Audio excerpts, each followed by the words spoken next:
الحمد لله رب العالمين والصلاة والسلام على سيدنا وعظيمنا وحبيب قلوبنا وشفيع نفوسنا أبي القاسم محمد.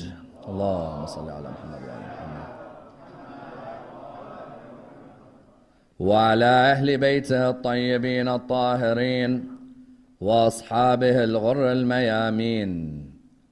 الحمد لله الذي جعلنا من المتمسكين بولاية سيدي ومولاي علي بن أبي طالب.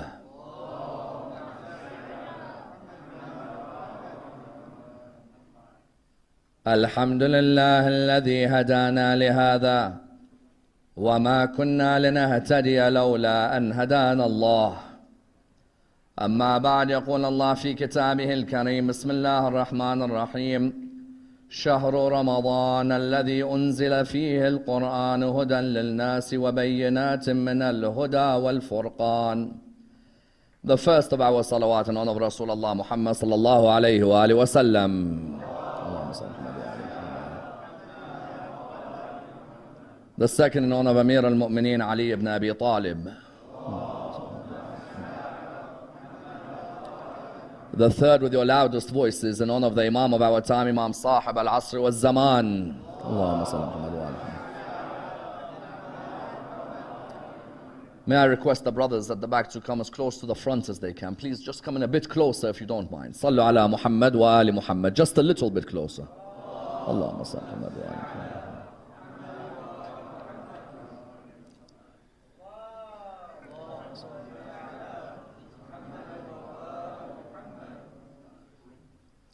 Respected scholars, brothers and sisters, Assalamu alaikum wa rahmatullah wa barakatuh. In last night's lecture, we concluded that the first revelation of the Holy Quran was on the 27th of Rajab, and that in the 40th year of his life, the Holy Prophet moved from being a prophet of God to being the messenger of God. We concluded that the first verses of the Holy Quran to be revealed was Bismillah ar-Rahman ar-Rahim, Iqra bismi rabbika alladhi khalaq. Therefore, that rose a question, for then we discussed how exactly these verses were revealed to the Holy Prophet. And we showed that there were two different opinions as to that first revelation. The first opinion, as narrated by Imams Bukhari and Muslim, was of a prophet who was hysterical, a prophet who had an epileptic seizure, a prophet who was insane or felt that he was driven by insanity when the revelation came to him. The second opinion, which we showed from the school of Ahl al-Bayt, was that yes, without a doubt, this was a heavy message, but not a message he was not expecting. It was definitely a message which he knew was going to come to him, but rather he was waiting for the directives from his Lord. We asked the question yesterday, which begins tonight's analysis, that who would concoct such a story about their prophet? As in, who would come forward and make up a story about their prophet being a man affected by hysteria or a seizure? As in, surely me and you would never ever want to paint our prophet with this image. There are millions of Muslims around the world who listen to this. And when they listen to it, you ask them, that can you really be someone who has certainty in a prophet, who when the first revelation comes to him is in a state of hysteria? Because I would never trust that prophet with the rest of the revelation. If he's scared of Jibreel, not just scared of him, if he doesn't have a good relationship with Jibreel, not just a bad relationship, if he needs a Christian cousin of Khadija to verify his prophethood, then really the foundation of the religion of Islam is a broken, that is building that is broken. Yet you find what? You find the question arises, that who is it that would concoct such a story? On the first level, the first answer would be that such a story may come from a group of traditions known as Israeliyat. Israeliyat, what does this mean? There were certain rabbis and priests who joined the religion of Islam. People like Ka'b al-Ahbar or people like Tamim al-Dari, when they joined the religion of Islam, they started to bring in a lot of the myths of the Bible and the Torah into Islamic tradition. the scholars of hadith would label these traditions Israelites. Why? The children of Israel and their traditions, you start bringing those traditions into the world of hadith, suddenly the biblical Nuh becomes the Quranic Nuh. The biblical Dawood becomes the Quranic Dawood. Dawood commits adultery in the Bible. There's no way he's committing adultery in the Quran. There is a way you can make that story come into hadith, can't you? Nuh is a drunkard in the Bible. He's no way a drunkard in the Quran. There's a way you can make him a drunkard in hadith. That category of ahadith were known as Israeliyat. Those rabbis and those priests, when they joined the religion of Islam, many assumed, MashaAllah, they have reverted to the religion. Yet there was an aim to try and spill the poison into the religion as well. Amongst the poison was what? How do we lower from the status of the man who bought this religion? If I was a Christian, or if I was Jewish, I don't want Muhammad's name to be the highest name.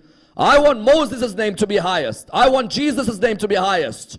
The moment they recognized the Prophet had achieved what achieved, they started making up stories to try and degrade from his character. The problem is, Ka'b al-Ahbar, Tamim al-Dari, Wahab ibn al-Munabbah, these are huge personalities in tradition. Many did not believe that they would do such a thing. Whereas in the school of Ahl al-Bayt, we firmly believe that these were amongst the people who'd bring in traditions to try and lower from the status of the Prophet. Not just them. Another opinion as to how this story came about the seizure of the Prophet, is that what? Is that the caliphs, after the Prophet died, they would pay certain traditionalists to lower from the status of the Prophet, so that if a caliph makes a mistake, he can turn around and say, well, Muhammad was also affected. Because Bani Umayyah and Bani Abbas knew, how do you protect the mistakes of Muawiyah? How do you cover the mistakes of Harun al-Rashid? You make sure that you depict the Holy Prophet as a man who's prone to error, so that if Muawiyah ever makes a mistake, you turn around and say, well, Muhammad made mistakes. What's wrong with Muawiyah making mistakes? What began was a whole school of traditionalists where they would make sure that the Holy Prophet's character was degraded. And ironically, on this tradition about the Prophet being affected by a seizure, ironically, do you know who the chain of the traditions are? It's from Az-Zuhri, from Urwa, from Aisha. Aisha narrates that when Jibreel brought the message, Rasulullah was affected by a seizure. What would be the problem of Aisha narrating this tradition? She wasn't born at the time. Aisha wasn't born at the time. Rasulullah is 40 years of age, correct? Do we agree? Was Aisha in the world yet or no? If we give the benefit of the doubt, we'll say that she was a couple of years old, but Aisha wasn't born at the time. Someone will turn around and say, yes, but she heard from Rasulullah. What she hears from Rasulullah, inshallah, is between her and her Lord. But to me, when you say Aisha said Rasulullah, this is what happened to him, Aisha wasn't alive at the time. Therefore, why would I take your hadith in Bukhari or in Muslim from a lady who was -4 or 5 at the time? If you know what I mean. So what you have is that when you come to this tradition, what did we conclude? That the Holy Prophet was not a person affected by seizure or by Satan. These are all myths concocted to lower from his status. And you know what the saddest thing is? Rasulullah needs to go to a Christian to verify whether he is a prophet of God. Then we might as well become Christians, not Muslims. As in, if a Christian called Waraqa bin Nawfal tells the Holy Prophet that you're a prophet of God on the 27th of Rajab, then you wonder, Christianity might as well be the religion that we follow. Rasulullah didn't need to go to anyone to know that he is a prophet of God. He knew that he was a prophet of God while Adam is between water and clay. He rather was waiting for the sign from Allah. And Allah says to him, لا تحرك به لسانك ولا تعجل به. Don't move your tongue and recite until we tell you when to recite. When Jibreel told him, Bismillah ar-Rahman ar-Rahim, Iqra, on the 27th of Rajab, that's when he began. Question, what do you mean 27th of Rajab? If it's the 27th of Rajab, then why do I read every year, شهر رمضان الذي أنزل فيه القرآن? How many of us from a young age were brought up being told, Shahr Ramadan is the month of the Quran, correct or no? How many of us in this hall had even assumed that Shahr Ramadan came down to the Holy Prophet and there was no such thing as 27th of Rajab. As in, if you went to many Muslim communities today, you ask them, 27th of Rajab, what do? They say, we celebrate the Mi'raj, correct or no? 27th of Rajab in our mosques is the night of Mi'raj. If you were to ask someone, but why don't we celebrate the first day of the prophethood of the Prophet? Many will turn around and say, hold on a minute, I didn't really know it was the first day. If you were to tell them, okay, how about the first verses of the Quran? So I thought the first verses of the Quran was Shahr Ramadan. Because in the Quran, Shahr Ramadan, الذي أنزل فيه القرآن, is a clear verse. The month of Ramadan, when the Quran was what? Was revealed, was descended. Another ayah, they say, hold on a minute. You're trying to tell me that Shahr Ramadan is in the month of the Quran. Then how about the verse, إِنَّا أَنزَلْنَاهُ فِي لَيْلَةِ الْقَدْرِ. We sent it down on the night of Qadr. Said Ammar, you're telling me 27th of Rajab, but it's saying, إِنَّا أَنزَلْنَاهُ فِي لَيْلَةِ الْقَدْرِ. Even further than that, what 3 surahs do we recite on the nights of Qadr? Rum, Ankabut, and what's the third? Dukhan. إِنَّا أَنزَلْنَاهُ فِي لَيْلَةٍ مُبَارَكَةٍ. Someone here who's giving me this court case has got a very good court case. He'll say to me that on the 27th of Rajab, you said to me, Bismillah ar-Rahman ar-Rahim, اقرأ بسم ربك الذي خلق. But the Quran is saying, إِنَّا أَنزَلْنَاهُ فِي لَيْلَةٍ مُبَارَكَةٍ إِنَّا أَنزَلْنَاهُ فِي لَيْلَةِ الْقَدْرِ شهر رمضان الذي أنزل فيه القرآن هدى للناس وبينات من الهدى والفرقان. Is there a contradiction or is there not? Even that person who comes with the court case, I think he's got another great file to play at court. What is it? We have a tradition from our Holy Prophet Muhammad sallallahu alayhi wa sallam. Allahumma salli ala Muhammad wa ala. We have a tradition from our Prophet where he says, the Suhuf of Ibrahim were revealed on the 1st of Ramadan. And the Torah of Musa was revealed on the 6th of Ramadan. And the Zabur of Dawood was revealed on the 12th of Ramadan. And the Injil of Isa was revealed on the 18th of Ramadan. And the Quran of Muhammad sallallahu alayhi wa sallam, Allahumma salli Muhammad wa ala Muhammad. And the Quran was revealed on the 24th of Ramadan. So someone says, Sayyid Ammar, wait here, wait 1 second. Inna anzalnahu fi laylatin mubarakah. Inna anzalnahu fi laylatil qadr. Shahru Ramadan alladhi unzila fihi al-Quran. Now I have a hadith which says Suhuf Ibrahim first, and Torah 6th, and the Zabur 12th, and the Injil 18th, and the Quran on the 24th. So where are you getting this idea that 27th Rajab? This is the debate known as the debate between Inzal and Tanzil. This debate is one of the most important debates concerning the Quran. The difference between the Inzal of the Quran and the Tanzil of the Quran. And whenever I mention the word Inzal, I want you to imagine something coming down. What do they call the one coming down? Horizontal or vertical? Vertical, mashallah. Vertical is the one coming down, horizontal is the one going across, correct? The debate between scholars about 27th Rajab and Laylatul Qadr is the horizontal vertical debate. Why? Because that debate, people started saying what? They started saying that I think there's a contradiction. If the Holy Prophet became a prophet on the 27th of Rajab and Iqra what came to him, then how is it the Quran says Shahr Ramadan? What does that mean? Because now we agree. Something has definitely happened in Shahr Ramadan. Do you agree or no? Something is definitely descended in Shahr Ramadan. We can't reject that. There's no one who can turn around and say, no, you can't say that. No, the Quran says something inzalnahu fi laylatul qadr. Something has come down. But what has come down is what I'd like to examine tonight. Because many have asked the question, what came down in Laylatul Qadr that was different from what came down on the 27th of Rajab? A point here before I continue as a disclaimer. Someone may turn around and say, Sayyid Ammar, does this really affect me, as in me knowing 27th of Rajab versus Shahr Ramadan? Oh, without a doubt. If it was my book, you don't need to know about it. And if it was your mom's book, don't worry about it. And if it's your granddad's book, don't worry about it. But when it's Allah's book, make sure you learn everything about it. Because when it comes to the Day of Judgment, when this Quran speaks, don't turn around to the Quran on the Day of Judgment and say, too many technicalities in this book, you know. I just needed to ponder over it. No, you don't need to worry about these things. These things, you need to think of the day of judgment. When you think about this day of judgment, then inshallah that 12th Imam returns, and then when we say Sharik al-Quran, people know what the meaning is of Sharik al-Quran, inshallah, because he doesn't seem like he wants to return for anyone at the moment. So, let's go into the discussion. Number one, what was revealed on the night of Qadr?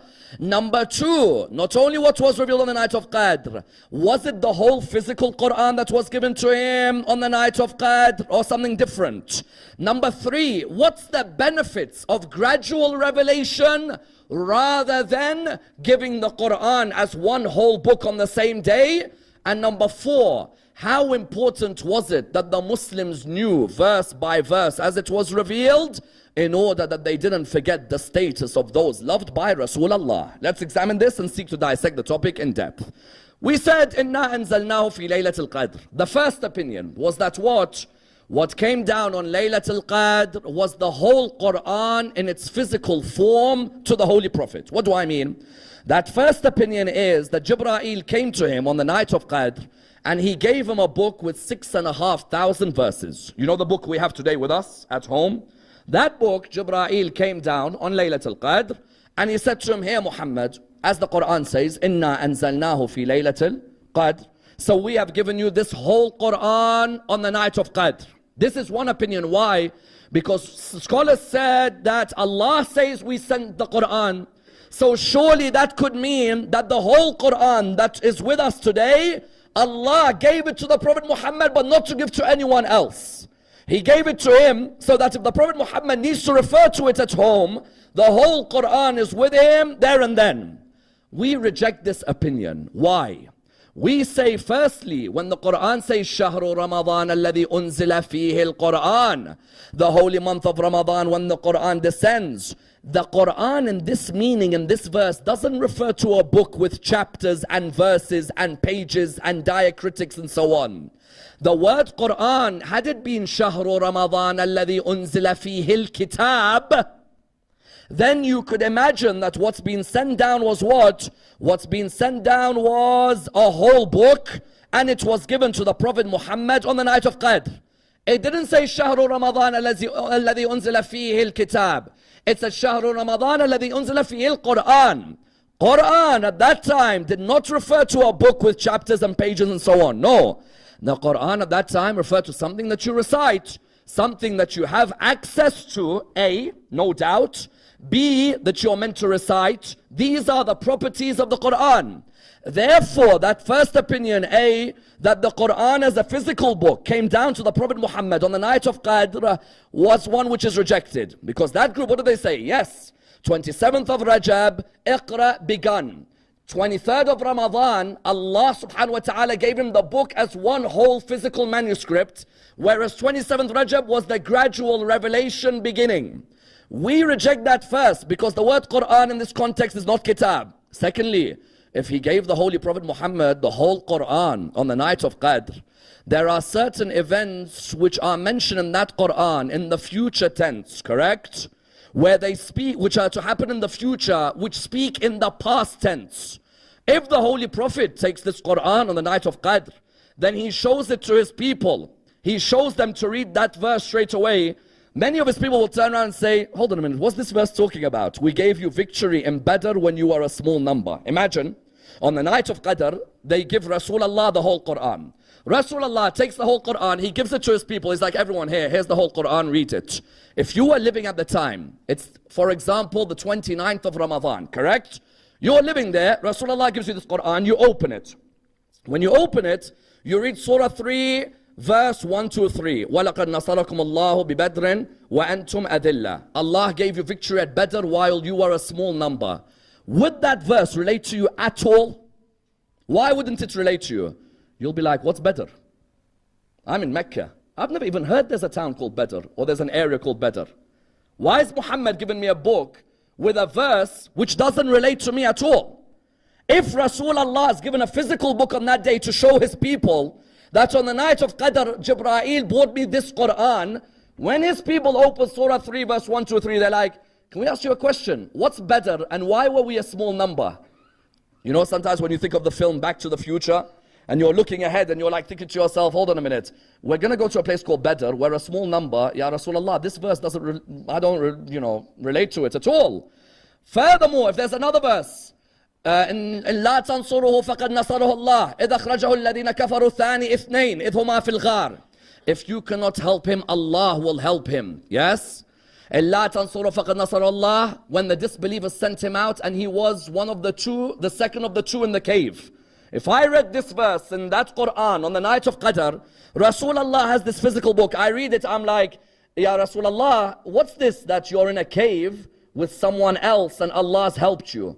Rasulullah would turn around to me, if that was the scenario we played, he'll say, yes, there'll be a day I'll be in a cave and the disbelievers, will I be able to relate to it at all or no? I'll be looking at it thinking, Ya Rasulullah, you okay? As in you're telling me about this incident here. Not to say the Quran won't discuss future issues. No, there are certain verses which may. But if the whole Quran is given on the night of Qadr in the physical form for Rasulullah to give to his people as a guidance, his people will turn around and say, this is not a guidance for us at all. It's not helping us in any way whatsoever. Further than that, point number 3, the kuffar themselves were asking, why doesn't Muhammad have a book that comes down in one go? If you go to read Surah 25, verse number 32 of the Quran, قال الذين كفروا لولا نزل عليه القرآن جملة واحدة. Why didn't this Quran come down to him in just one whole way? The kuffar would come to the Prophet Muhammad and they'd say to him, why don't you just give this whole book in one way? In other words, you find that this was a query which many of the kuffar were asking. Many of the disbelievers were asking. That's what? لولا نزل عليه القرآن جملة واحدة. Allah replies by saying no. كذلك لنثبت به فؤادك. And then what? وَرَتَّلْنَاهُ تَرْتِيلًا. We did not send it down in one go for you to have it physically and to give out to the people, because we wanted to strengthen your heart with a gradual revelation. What does it mean, strengthen your heart with a gradual revelation? If I just give you the whole Quran to give to them in one go, then you will not know whether they've been inspired by it, whether they've been affected by it. Whereas if it comes in stages, you'll see one by one become affected by it. When it's gradual, you'll see people be able to change step by step.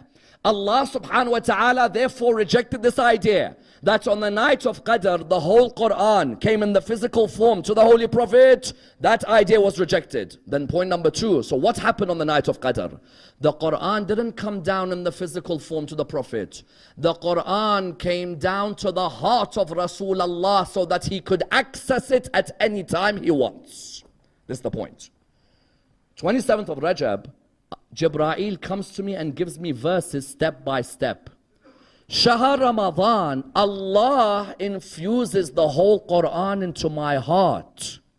When we say Shahru Ramadan alladhi unzila fihi al-Quran, it doesn't mean the Quran I have physically. It means from Bayt al-Izzah, from Kitab Maknoon to Bayt al-Izzah. To who? To the Bayt al-Ma'mur, which is the heart of the Holy Prophet Muhammad sallallahu alayhi wa sallam. Allahumma salli ala Muhammad. On the night of Qadr, it wasn't a physical Quran. The night of Qadr, when it says, Inna anzalnahu fi laylatil Qadr. Laylatil Qadr doesn't mean that the Quran came down on the night of Qadr. It means the whole of the Quran was revealed to his heart. Question. Was the whole of the Quran revealed to his heart as it is today, chapter, verse? No. The whole general knowledge of the Quran was in his heart. Whenever he'd need access to it, if Jibreel recites it, it would come out from his heart because of what was infused to him on the night of Qadr. Because we have the belief, Shaykh al-Saduq, what does he say? Shaykh al-Saduq says from the Bayt al-Izzah to the Bayt al-Ma'mur. The Bayt al-Ma'mur, sometimes you read in the traditions, Bayt al-Ma'mur, Bayt al-Izzah. The Bayt al-Ma'mur is the heart of Rasulullah. On the night of Qadr, the heart of Rasulullah took the whole of the Quran in. Whenever therefore he needed to access it, the verses would flow from his mouth without any mistakes in those verses whatsoever. Now that it's been infused in his heart, it's as if I put like a chip in the heart of Rasulullah. Yes? Whenever he needs access to an ayah, that chip has saved all the files. Whenever you ask a question, the file emerges, it opens straight away, and that chip is accessed. Therefore, in our communities for many years, when you ask people when was the Quran revealed, in our communities many times people say what? They'd say it was revealed in Shahr Ramadan. Yes, the Quran to the heart of Rasulullah, Shahr Ramadan. But the Quran in step-by-step process, 27th Rajab. Inzal means the whole Quran direct to the heart. Tanzil means what? Tanzil means step-by-step process. If you read in Surah 17 verse 106, وَقُرْآنًا فَرَقْنَاهُ لِتَقْرَأَهُ عَلَى النَّاسِ عَلَى مُكْثٍ وَنَزَّلْنَاهُ Tanzila. What does the Quran say? A Quran which we gave to you to recite to the people. Listen to the beautiful wording, it's amazing. If ever you want to understand how to build a community through the Quran told you how it built a community through itself. We gave you the Quran. So what? So you recite it to the people in a step-by-step process so they gradually understand it. If I came as a prophet and I gave you a book and I'm like, hey, this is your guidance, go and get guided. Will you be affected or no? You'll be like, what? 6,500 verses you've just given to me. I might not even read all of these in a lifetime, let alone be guided. You never guided the people, or you never guide a business or a bank or a law firm. You never guide them by just throwing a manual on them. It never works. What you say is, listen, there's an induction course employees have to attend. It could be 6 months, it could be a year. It's a gradual step-by-step process. Then by the end, you would have been able to understand. Tanzil versus Inzal is what? Tanzil talks of this idea of what? A gradual revelation. The question arises, why gradually reveal the Quran? What are the benefits? Please understand this key area, because I think this key area will affect us in our lives and when we want to build communities. The first reason that the Quran went through Tanzil, a gradual, step-by-step, over 23-year process, was so that it would be easy to memorize. If I now throw at you a 6,500 page document, how long will it take you to memorize? A day? A year? Because I need these companions to preserve the Quran, correct? I need them to also make sure they look after the Quran. The first reason Allah reveals the Quran over a 23-year period from the 27th of Rajab until the day Rasulullah dies, the first reason it's in stages is so it's easy to memorize. Abdullah bin Mas'ud would say, we would memorize 5 to 10 verses a day. If now I gave you, for example, sometimes, you know the surahs when they're revealed, sometimes Allah didn't reveal the whole surah in one go. If I now, do you think Rasulullah would come in one go and say to you, here's Surah Al-Baqarah, everyone, get guided by it? I'll be like, Ya Rasulullah, it takes me a year to read this. You want me to get guided by it? Do you think Surah Al-Baqarah came down in one go, or Surah Al-Ma'idah came down in one go? No. They came down in gradual step-by-step. Why? Because he wants first the companions for it to be easy for them to memorize. That's the first reason. The second reason it came in a step-by-step process was what? So that when the Jews or the disbelievers ask Muhammad a question, they can see that the question comes directly from the heavens and not just from his own mouth. What do I mean? If I give the Jewish community a whole book, when they ask me a question, where do I answer that question? If, however, I tell them I'll wait for the wahi to come down, correct? When I wait for the wahi to come down, then when they ask me a question, I'm able to answer. Let me give you an example. Surah Al-Kahf, why was it revealed? Chapter 18 of the Quran. Surah Al-Kahf was revealed because the Jewish community were asked by the Arabs. They were told, what do you think we could test Muhammad with? Give us a question which we could test Muhammad with. So what happened was that the Arabs looked at them, the Jews said, ask Muhammad, what's the story of the 7 sleepers of the cave? And what's the story of Dhul Qarnayn? Yes. And what's the meaning of the soul or the spirit? If I just had one big Quran, when the Jewish community asked me this question, I'm not going to be able to answer them. I've got this one big Quran in front of me. However, when I do it step by step, whenever anyone asks the question, I'll say, I'll wait for my Lord to reveal. When He reveals to me the answer, then you'll know whether I'm a prophet of God or not. When they asked him, who are the 7 sleepers of the cave? He revealed the whole of Surah Al-Kahf. When they asked him, what's the soul? He said, the soul's knowledge is with my Lord, and we know little of it. When they asked him about Dhul Qarnayn, he gave the whole story of Dhul Qarnayn and his journeys towards the east and the west, correct? Therefore, the second reason the Quran came in stages is because it was to counter the questions of the opposition. When they'd ask a question, there'd be a verse revealed from Allah subhanahu wa ta'ala. The third reason the Quran came in stages was what? You don't change a community in one day with 6,000 verses. You need to change a community slowly with one verse, then another verse, then another verse. Gradual reform is the basis of gradual revelation. These Arabs, let me give you an example. These Arabs were drinking alcohol every day, correct or no? When they were drinking alcohol, do I just come straight away with one verse and I'm like, alcohol is haram, that's it? Or do I step by step reform their drinking? When you look at the verses of alcohol, is there a single verse that was revealed which said, Bismillah ar-Rahman ar-Rahim, alcohol is haram? If I'm an Arab at the time, I'm like, you're not really doing much to help me gradually reform myself. Even you go to alcohol rehabilitation, they don't straight away say to you, alcohol's bad, now get out. No, they say to you, wait, 1 week, stay away from alcohol, stay sober, talk to us about your alcohol addiction, correct or no? Rasulullah knew there were certain social ills in Arabia you couldn't reform by throwing a 6,500 page document onto them. What you do is you live with them, you live their feelings, you live their times, and you gradually, step by step, reform them.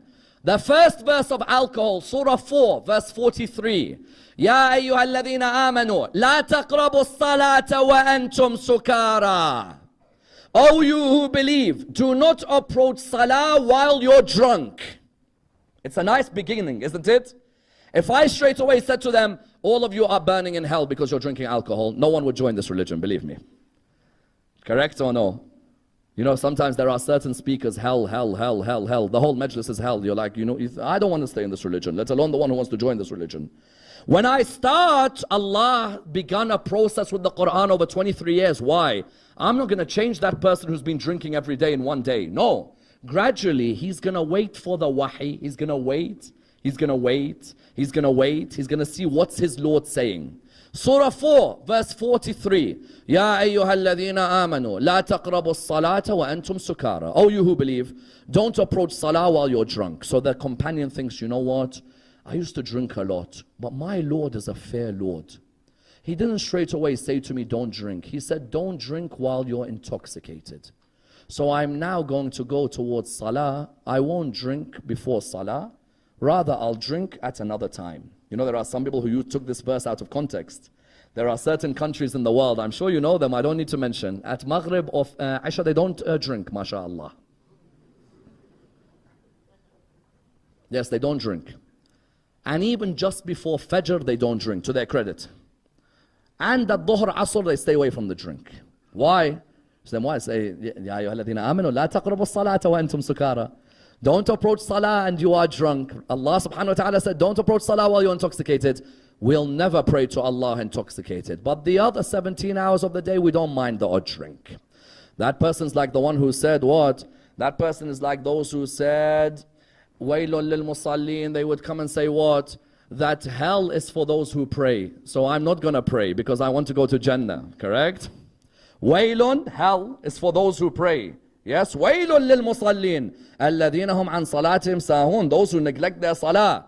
You found that this person what? This person listens to the Quran. He thinks to himself, you know what? First, I stay away from salah. What? If I'm drunk. But if I'm not drunk, I can go and pray. So I'm going to approach salah not intoxicated. Then he waits for the next time the Quran discusses alcohol. Surah 2, verse 219.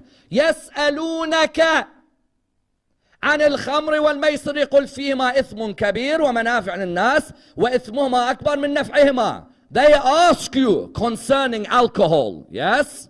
Say what? Say that it has disadvantages and it has advantages, but that its disadvantages outweigh its advantages. It's a lovely verse. It never once says haram. Why? Because when you tell a human haram, he still goes and does something. But when you rationally explain to a human, the human thinks to himself. They ask you concerning alcohol, Muhammad. And you know what's beautiful? Imagine you're asking a prophet who will receive an email from Allah. How confident then are you in this man? If he just throws a manual at you, then you're like, how do I know he speaks to his Lord? But when you ask him, can we ask you about alcohol? When he tells you, wait, when the wahi comes, I'll give you the answer, correct? When the wahi comes back, he's like, يَسْأَلُونَكَ عَنِ الْخَمْرِ وَالْمَيْسِرِ. They ask you about alcohol and the games of chance. Say there are advantages and there are disadvantages. Because today someone will come to me and say, Ammar, I promise alcohol has advantages. I'm like, yeah, they say, yes, our heart with whiskey, a heart becomes better, correct? You look at him and you say, okay, my brother, no problem. Your heart becomes better with whiskey. But do you agree with me that the alcohol in society has more disadvantages than advantages? Do you agree with me that children are being sexually abused because of alcoholics? Do you agree with me women have been hit because of husbands who are alcoholics? Do you agree with me that children are being hit by cars in the road because of drink driving? Person will put his hand up and say, yes, I agree with you. The Quran said what? The second thing we'll say to those who drink alcohol is that we'll say its advantages, what, are not as great as its disadvantages. Number 3, the third verse. Look at this beautiful gradual revelation. Don't approach salah while you're drunk. Number 2, advantages, disadvantages. Number 3, what? إن الخمر والميسر والأنصاب والأزلام رجس من عمل الشيطان فاجتنبوه لعلكم تفلحون. Know that alcohol and gambling and the casting of lots are from the impurities of Satan. So stay away from them and you will be successful. Beautiful. At the beginning, stay away from salah while you're drunk, correct? Then, disadvantages outweigh advantages. Then, unanimously, all you companions have now been guided. You've listened to our verses gradually guide you. Now make sure that you do what? Now make sure that you stay away from alcohol completely, because we want to confirm to you it is one of the impurities of shaitan. Don't ever think that drinking alcohol in moderation, because someone comes and says, red wine, white wine, you know these things, I don't even know what these things taste like, to tell you the truth, but red wine and white wine, they say to you only a sip a day, a glass a day and so on. No, the Quran confirmed, just in case some of you companions are thinking, glass a day, 2 glasses a day, it's from the actions of shaitan. Leave it, you'll be successful. That gradual revelation was useful. Why? If everything is revealed in one book and the Quran is thrown, no one will listen. But when people feel Allah chats to them and speaks to them every day, Surah 4, Surah 2, Surah 5, then you'd find more people coming towards what? Coming towards the path of Allah subhanahu wa ta'ala. Therefore, the third reason the Quran came gradually over 23 years is to culture the Arabs. An Arab who was drinking non-stop. You think that I'm going to throw a manual at him? No. I want him to move with me, step by step. Another example, slavery. Can I just come out with a verse in the Quran? Slavery is haram. No, I can't. Why? For the sake of the master and the case of the slave. The sake of the master, that master has had slaves working in his house for years. That slave doesn't know about the real world. Do I straight away say, slavery haram? No, gradually I reveal verses. How do I reveal verses, slavery? First, I would reveal a verse. Taqwa is not turning your faces to the right or the left or the east and the west. But taqwa is doing what? Taqwa is making sure that you believe in Allah and His Prophet and that you free a slave for the sake of Allah. Yes? At the beginning. Then after that, when Shahr Ramadan comes, the kafara for missing a fast. What is one of the kafaras for missing a fast? Freeing a slave, correct? Then after that, make a contract known as the mukataba contract with your slave.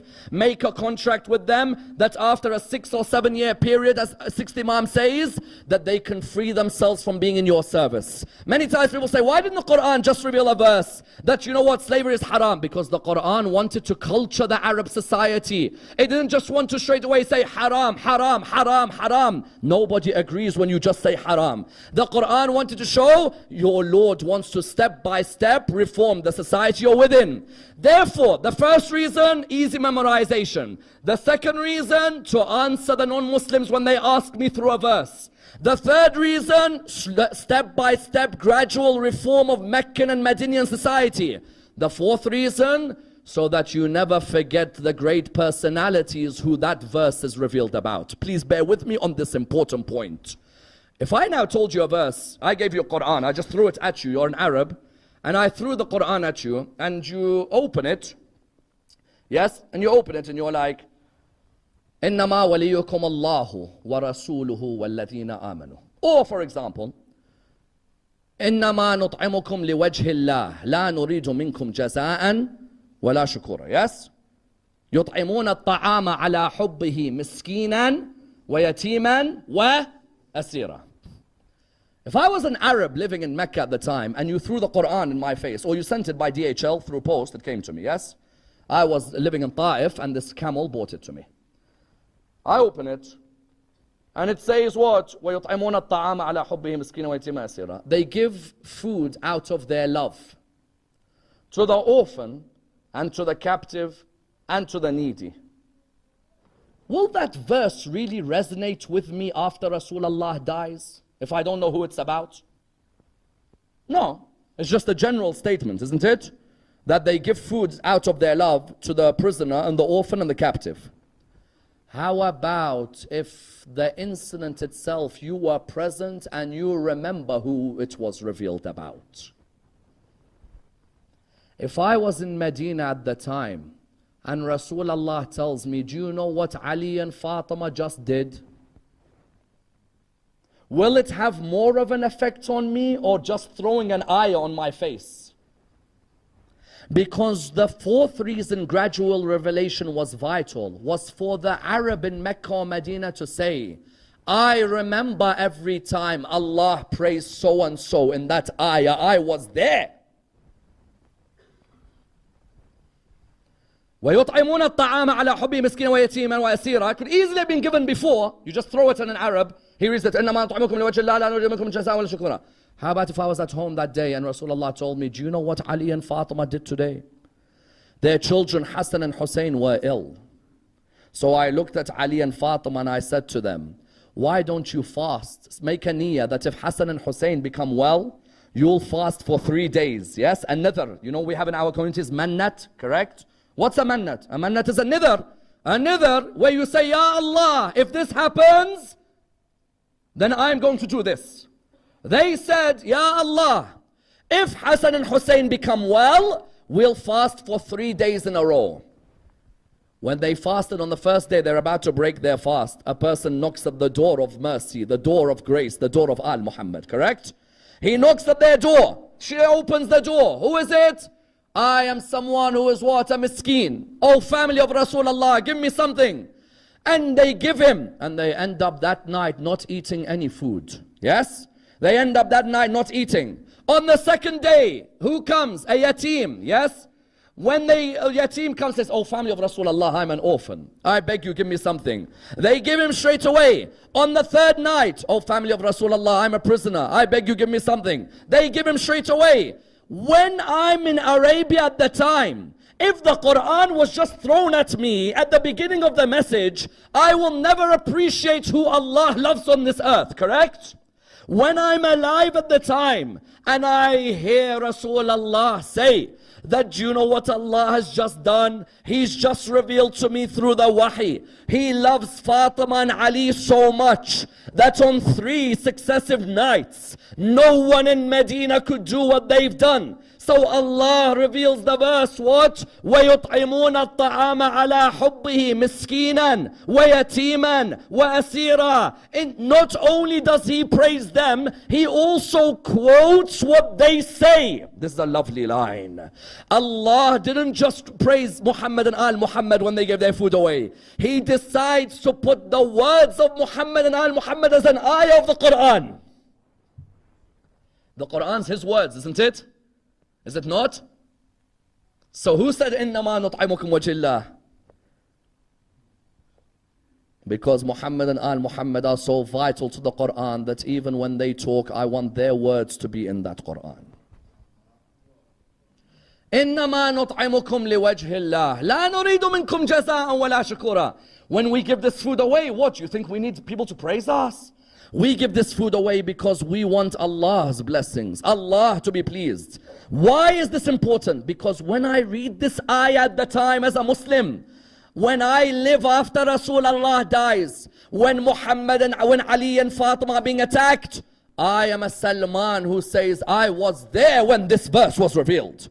I'm an Abu Dhar, I say I was there when this verse was revealed. I'm a Miqdad, I say I was there when this verse was revealed. I didn't just have a book thrown at me. No. The fourth reason is what? So that none of you forget those who Allah wanted to bestow His favors upon. That's why even likewise, if you look at a verse, Surah 5 verse 55. If Surah 5 verse 55 was just part of a Quran, nobody was present in Mecca or Medina. If it was a normal verse, what does it say? إنما وليكم الله ورسوله والذين آمنوا الذين يقيمون الصلاة ويؤتون الزكاة وهم راكعون. Correct? If I just read this verse, the Quran's thrown at me, I'll be like, Allah is your guardian and His messenger and those who believe, those who give away zakat while they're in ruku'. No, so what? If however I heard Rasulullah tell me today in my mosque in Medina, Ali ibn Abi Talib shone above all of you.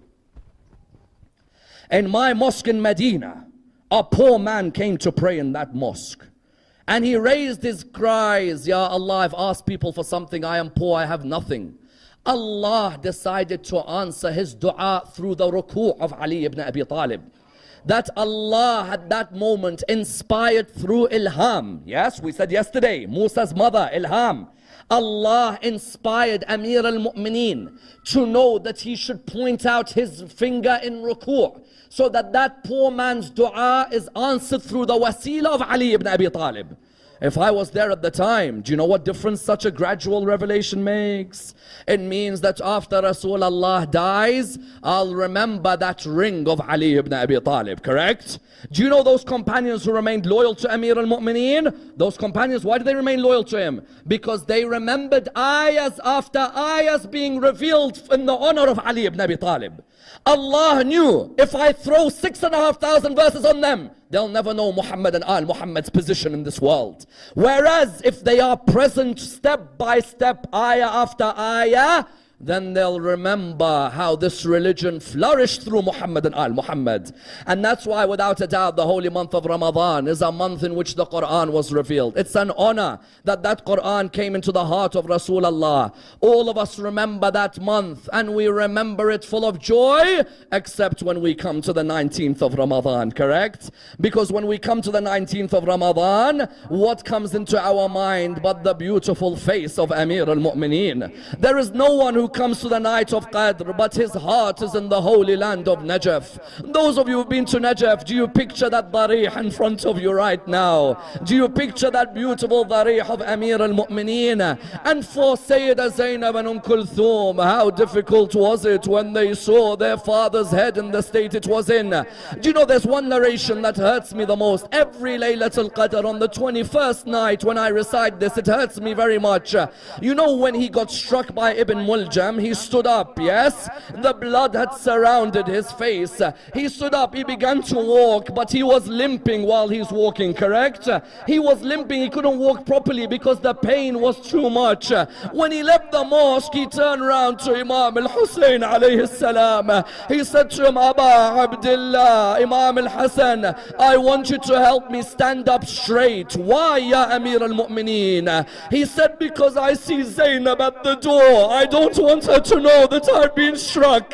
If I walk limping, she'll know something's happened. Allow me to walk straight. Then on the night that he was dying, Zainab cries next to him and Kulthum next to her. So he looks towards them. And then he says to Imam al-Hassan, take them away from me. Imam al-Hassan says to him, why? When he comes back in, he says, I can't bear to see Zainab and Kulthum in pain. I say to him, Ya Amir al-Mu'mineen, if you couldn't bear to see Zainab and Kulthum in such pain, I wish you had seen Kufa and Sham when they were being whipped by Shimr bin al-Jawshan. Inna lillah wa inna ilayhi raji'un. We pray to Allah subhanahu wa ta'ala to raise us with Muhammad and Muhammad. We pray to Allah to raise us with the Quran. Ya Allah, allow us to benefit from the wisdom and the blessings and the grace and the mercy of the Holy Quran. Raise us with the Imams of Ahlul Bayt. We pray to Allah subhanahu wa ta'ala to raise us with the Imam of our time, Imam Sahib al-Asr wa Zaman. Allow us to be amongst those who follow his message in this world and the hereafter. We pray to Allah subhanahu wa ta'ala the Surah Al-Fatiha, but before it the loudest of your salawat.